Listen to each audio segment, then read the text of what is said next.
Nosso convidado de hoje é o secretário de Estado de Infraestrutura, Marcelo Miglioli. Secretário, mesmo com a crise financeira instalada no nosso país, o governo de Mato Grosso do Sul ele está conseguindo investir nos 79 municípios do estado. São várias as áreas e projetos que estão em andamento. Vamos começar falando aí de asfalto. Quais os locais que estão sendo realizado asfaltamento e onde o governo lançou nesses últimos dias licitação nesta área para atender quais municípios? Bom dia, é um prazer tê-lo aqui no Tribuna Livre. Bom dia, Marcos, bom dia, Sérgio, bom dia, Carmen, bom dia a todos os ouvintes da FM Capital. Isso faz parte do planejamento do governo do estado na parte de infraestrutura, Marcos. Nós agora estamos começando a licitar o segundo programa de obras urbanas. Nós já fizemos obras em praticamente todos os municípios do estado nos 2 primeiros anos e agora estamos dando continuidade. Esse programa que nós estamos iniciando é o programa daquela parceria que foi feita entre o governo do estado e a bancada federal, para que cada real que o parlamentar se colocasse na parte de infraestrutura, o estado aportaria mais R$1, né? Nós estamos licitando agora 31 obras de emendas do exercício 2015. Vamos continuar as licitações com as contrapartidas do Estado e depois licitaremos as emendas do exercício 2016. O planejamento nosso é que até outubro a gente consiga fazer todas essas licitações. Com essas licitações nós vamos ter obra nos 79 municípios, em todos os municípios nós vamos ter obra, porque aqueles municípios que eventualmente não foram contemplados pela emenda federal, uma vez que o local da emenda é uma prerrogativa do parlamentar, aqueles municípios que ficaram de fora, o governo do estado vai aportar recursos para que não fique nenhum município sem obra no estado do Mato Grosso do Sul. Então nós acreditamos que de hoje até outubro nós vamos estar com licitação e obra em andamento nos 79 municípios. São quantos quilômetros de asfalto? É muita obra. É difícil a gente falar em quilômetro, até porque a pavimentação urbana ela é medida em metragem quadrada, né? E aí nós vamos ter contrato de 1 milhão, 2 milhões, 1,5 milhão, são vários tamanhos de contratos, né? Aqui em Campo Grande, por exemplo, nós anunciamos, foi publicado um edital de licitação, que é no bairro Aerorancho, uma obra de 1,1 milhão, onde tem uma emenda do deputado federal Fábio Trade, no valor de 800 mil e 280 mil de contrapartida do governo do estado, né?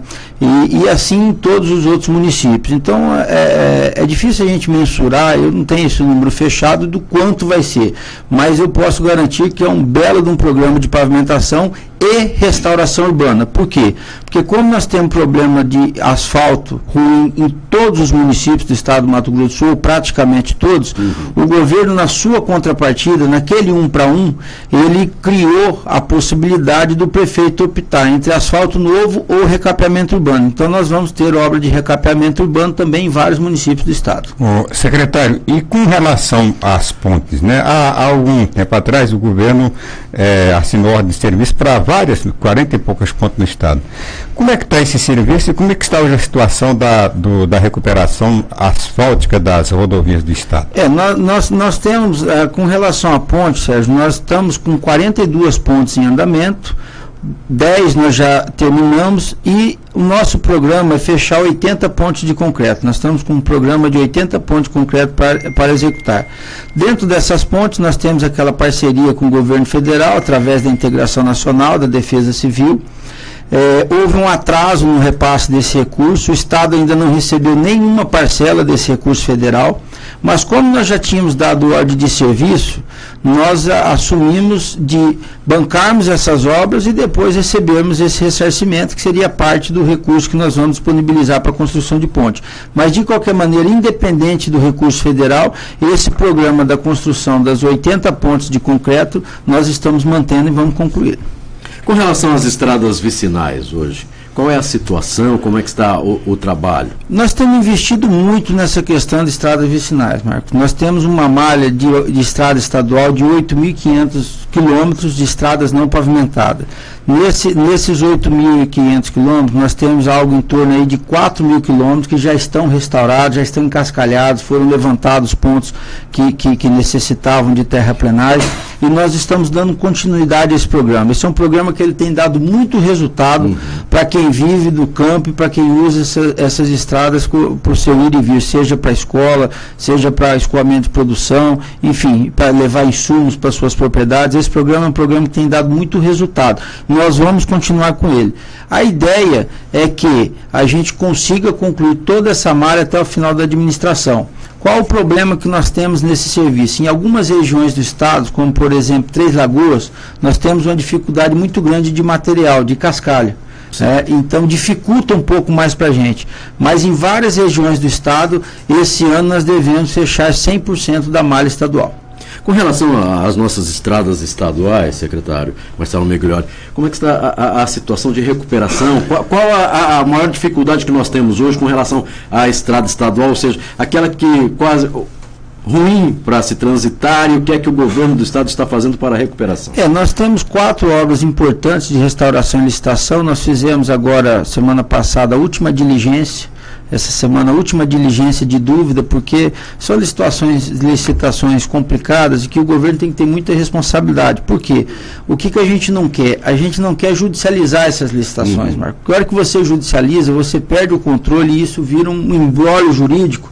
E então o governo tem analisado a parte de documentação, a parte de proposta com muito critério para se evitar a judicialização. Nós estamos fazendo a última diligência, nós devemos publicar a documentação essa semana, até quarta-feira, eu acredito que a gente esteja publicando, e aí vamos abrir preço. E estamos com outras obras em andamento de projeto para que a gente possa pôr a licitação.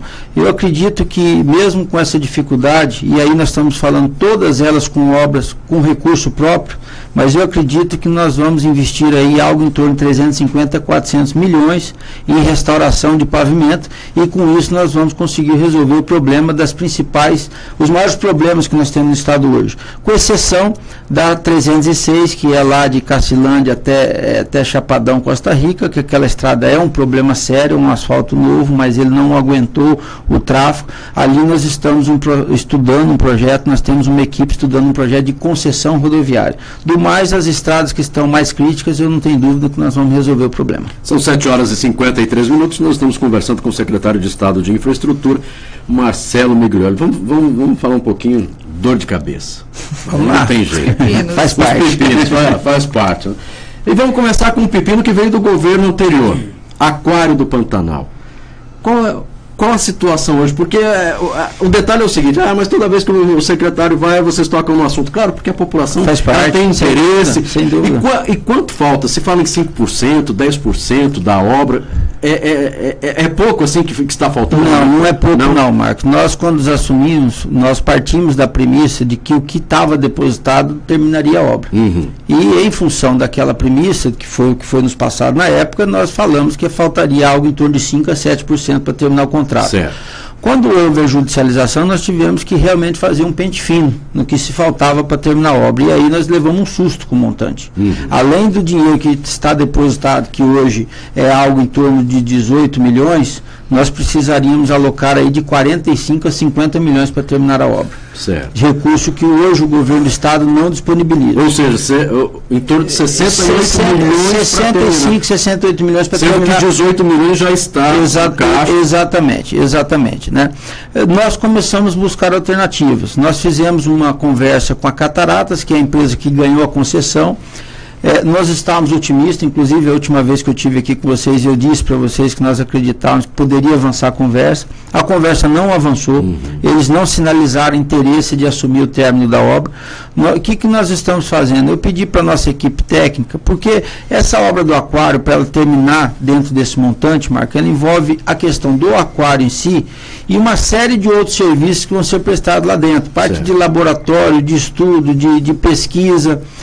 Eu pedi para eles estudarem a planilha e fazer uma redução nessa planilha, tirando os outros itens, tirando o laboratório, tirando parte de estudo, apenas focando na parte do aquário para que a gente possa inaugurar a obra, para que a gente possa pôr a empresa Catarata lá para dentro, possa pôr em funcionamento. Qual que é a ideia com esse estudo? Ver se a gente consegue ter uma redução nesse montante, e entendo uma redução desse montante, uma vez que existe interesse de todos, do governador Reinaldo, do secretário secretário Jaime, meu, de toda a equipe de governo, de terminar essa obra, a gente tentar buscar esses recursos que faltam, para que eu possa levar ao juízo, porque essa obra está judicializada, uma proposta.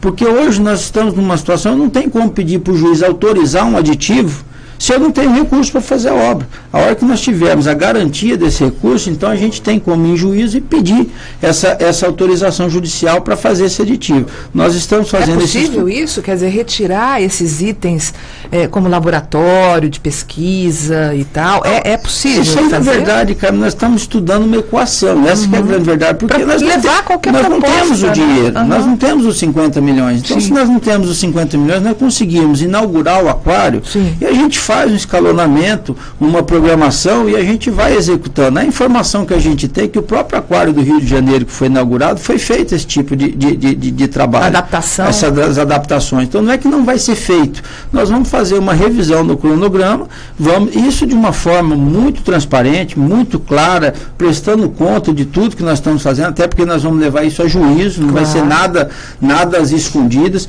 Ou seja, o Estado está buscando todas as alternativas para que a gente possa destravar esse aquário. É uma situação triste, aquela situação do aquário. A obra em si vai se deteriorando a cada dia. Essa é uma preocupação técnica que nós temos. Ali tem uma parte de equipamentos que já foi instalada, que todos nós sabemos que qualquer equipamento parado ele vai se acabando ao longo do tempo. Então nós estamos buscando uma alternativa. Está protegido lá de vândalos? Vocês têm uma protegido, está protegido, tem o sistema de segurança, mas eu digo assim, aquela parte de bombas, de equipamentos, de filtragem, por si só ela se acaba, não precisa ninguém mexer com ela para se acabar, né? Então a situação do aquário está nesse sentido. Se nós conseguirmos fechar essa equação, porque qual que é o grande problema, Marcos? Nós não temos hoje esses 50 milhões para terminar a obra do aquário. Essa é a grande realidade. Não adianta a gente continuar como foi feito até agora, vai lá e faz um pouquinho e para, vai lá e faz um pouquinho e para, vai lá e faz um pouquinho e levando a sociedade de barriga. Então nós estamos apresentando para a sociedade a realidade do aquário. Claro. Qualquer entidade, qualquer hora que quiser questionar essas informações que nós estamos passando, as informações estão abertas, estão à disposição, nós estamos tratando com responsabilidade e honestidade esse assunto do aquário. Agora, existe obviamente o interesse de todos nós de terminar essa obra do aquário. O secretário, 3 grandes abacaxis, né, que o governador Reinaldo Azambuja está tendo que descascar aqui no governo dele, que, como o senhor falou, o governo do estado é coadjuvante. O problema do gasoduto, né, que não é apenas o bombeamento, mas que envolve uma série de outras questões, a estrada de ferro noroeste que praticamente está desativada, e agora esse pepino aí da CCR MS Vias, que o governador deve estar amanhã lá em Brasília para tratar do assunto. O senhor vai também? Não vou, só vai governador. O que você acha desse assunto da CCR Vias, já que está ligado ao setor de transporte? Sérgio, eu não vou acompanhar o governador, mas eu dei a minha opinião para ele. Eu sei que num primeiro momento é muito frustrante uma atitude como essa da CCR, ela dá até uma impressão de chantagem, de pressão e etc, etc. Eu tenho tido muita cautela na análise desse assunto da CCR e disse para o governador que eu acho que nós temos que ter cautela. Não é esmurecer, não é concordar com essa situação, mas ter cautela. Por quê? Porque realmente a gente há de reconhecer que foi feito um programa lá atrás, imaginando uma situação de país que hoje não existe. Em 2013 o dinheiro era fácil, as coisas eram fáceis, né? E o que nós temos que focar, e eu tenho focado muito isso, ao longo desse tempo que a CCR vem trabalhando, a gente já vinha com essa linha de ajudar nos processos. Então nós fizemos várias intervenções junto à CCR, a pedido de prefeitos, conversamos com deputados. Quer dizer, o objetivo nosso do Estado é que saia do papel esse projeto. Esse projeto, desde o início eu tenho dito, ele é um projeto importantíssimo para o Estado do Mato Grosso do Sul. É uma linha, é um eixo estruturante fundamental para o Estado que ele seja concluído. Agora, eu acho que não é uma hora da gente radicalizar e atirar nem para lá e nem para cá. Eu acho que é hora de sentar na mesa, cada um sentar na mesa com um diálogo duro. Obviamente que uma solução dessa não é fácil, não é uma conversa amena, mas eu tenho comigo que nós temos que ter cautela, porque não é uma questão da CCR. A informação que nós temos é que o país inteiro parou. Todas as concessões que foram feitas pararam. Inclusive, até onde eu tenho informação, e aí eu não posso garantir se ela é real ou não, que a CCR ela está adimplente no contrato dela, em relação ao que ela teria que ter feito e o que ela fez. A última informação que eu tive é que eles teriam que estar hoje com 129 quilômetros duplicados, estão com 139. Eles teriam que ter uma determinada quantidade de restauração e eles estão acima dessa restauração. Então, agora, é óbvio que você tem informações aí que são informações internas e que a gente não tem acesso. Essa questão, por exemplo, a CCR realmente está tendo prejuízo, ou isso aí é jogo da empresa? Obviamente que existe uma agência reguladora que existe um contrato, e a CCR, para ela ter feito isso, ela deve estar se defendendo em cima de dados concretos. Mas eu penso que nós temos que ter cautela nesse assunto. Se acontecer da CCR parar essa concessão, eu acho que nós entramos num caos aqui no Estado. Por quê?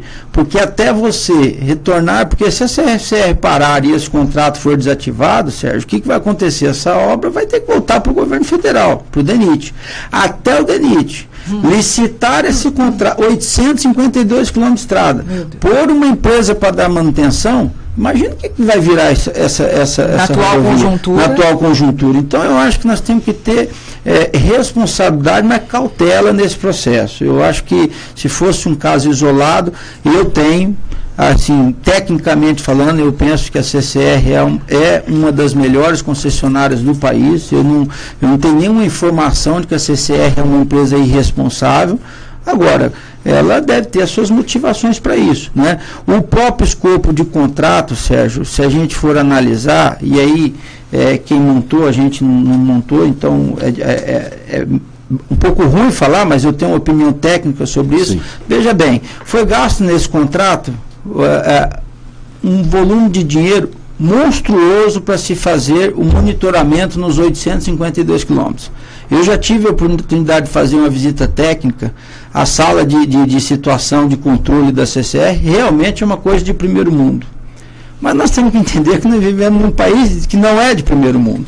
Se nós tivéssemos investido esse sei lá quanto, 300, 400, 500 milhões de monitoramento em duplicação, talvez nós teríamos uma situação hoje muito mais confortável. Quanto que se investiu na sala de monitoramento? Eu não tenho número, mas é muito dinheiro. É muito dinheiro. Não é só a sala, Porque existe um monitoramento nessa estrada hoje dos 852 quilômetros. Em qualquer local que você tiver na 63, em qualquer local que você tiver, tem câmera. E isso é um serviço muito caro. Sim. Então, foi-se investido um dinheiro muito grande. Mas, enfim, foi o escopo do contrato, e agora é ruim a gente ficar falando que isso ou aquilo foi certo. Para monitorar uma estrada que não está pronta. Então, agora, eu tecnicamente entendo que deveria ter sido o inverso. Vamos preocupar primeiro com a duplicação e depois com o monitoramento. Não que não seja importante. Mas o que eu quero dizer, Sérgio, que eu acho que é um assunto que é de muito interesse do governo do Estado. O governo do Estado, obviamente, que ele não tem a participação do governo nesse processo, é política, porque é uma relação da concessionária com o concedente, que é o governo federal, mas o governador vai para lá porque realmente é um assunto que interessa muito ao governo do Estado, e é importantíssimo que a gente ajuste uma equação e que a gente dê continuidade a esse contrato. São 8h04, nós estamos conversando neste momento com o secretário de Estado de Infraestrutura, Marcelo Miglioli, e eu recebo duas perguntas relacionado à área de Sidrolândia. Primeiro, com relação ao asfaltamento de Capão Seco a Sidrolândia. E ali de Sidrolândia, eu queria falar para o secretário, sou produtor de ovos em Sidrolândia, e a prefeitura não aparece por lá já faz 2 anos. Eu escolho 50 mil ovos por dia, fora as outras fazendas que têm lavoura. Dá uma força para nós. Ele disse que é vizinho do assentamento Eldorado. E aí está pedindo para realizar ali, se o governo do Estado pode realizar alguma coisa nessa região. Eu só queria terminar de responder, Sérgio, a questão da ferrovia. Sérgio, a questão da ferrovia é outro embrólio, realmente, que o governo do Estado está atuando. O que nós estamos buscando? Existe um abandono hoje da ferrovia. Eu vejo que a situação da CCR é muito diferente da situação da Rumo. A Rumo, que é a concessionária da ferrovia, ela abandonou nossa ferrovia. Essa que é a grande verdade. O governo tem tentado buscar uma solução. Qual a última conversa que está se tendo? Existe uma empresa na Bolívia, que é uma empresa oriental, que explora a ferrovia boliviana. está se tentando fazer uma pactuação entre a empresa boliviana e a empresa que é a concessionária Rumo, para se explorar de Corumbá até Campo Grande, que existe o interesse dessa empresa boliviana de vir até Campo Grande. Aí nós resolveríamos o problema de Campo Grande até Corumbá. E Campo Grande até Três Lagoas, nós temos feito essa gestão, o governador Reinaldo tem feito forte essa gestão junto à bancada federal, junto ao ministro Maurício, no sentido de que é fundamental, caso venha renovar o prazo de concessão da Rumo sobre as ferrovias que ela detém a concessão, que se imbuta nessa renovação o escopo do que ela vai ter que fazer entre Campo Grande e Três Lagoas e se amarre isso no contrato. Isso é importante. Se houver essa renovação sem ter esse compromisso, eu tenho quase certeza de que nós não vamos continuar nesse marasmo que está a nossa ferrovia. Mas é um assunto que também tem tido uma atuação muito forte do governo do Estado, atuação política, para a gente achar uma solução. Com relação à Sidrolândia, Marcos, a obra do Capão Seco, ela é uma obra que ela está atrasada, realmente ela está fora do cronograma. Qual que é o problema dessa obra, como de todas as obras que nós temos? Esse ano, infelizmente, na parte de pavimentação, fazem 4 meses que a gente não consegue produzir, né?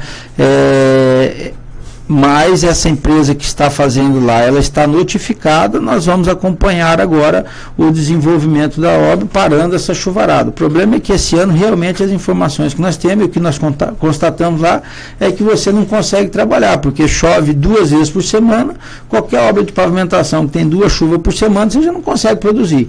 Com relação aos municipais, nós podemos, no máximo, pedir ao prefeito Marcelo para que ele dê essa força. Nós não temos força e poder para resolver essa questão, mas nós vamos tentar falar com o prefeito e passar esse pleito para o prefeito Marcelo. Bem, nós começamos a falar a respeito do governo do Estado e a parceria com 79 municípios. Qual é a parceria hoje aqui em Campo Grande? De que maneira o governo do Estado está ajudando o prefeito municipal Marquinhos Trade? Nós fechamos aquela parceria com o prefeito Marquinhos.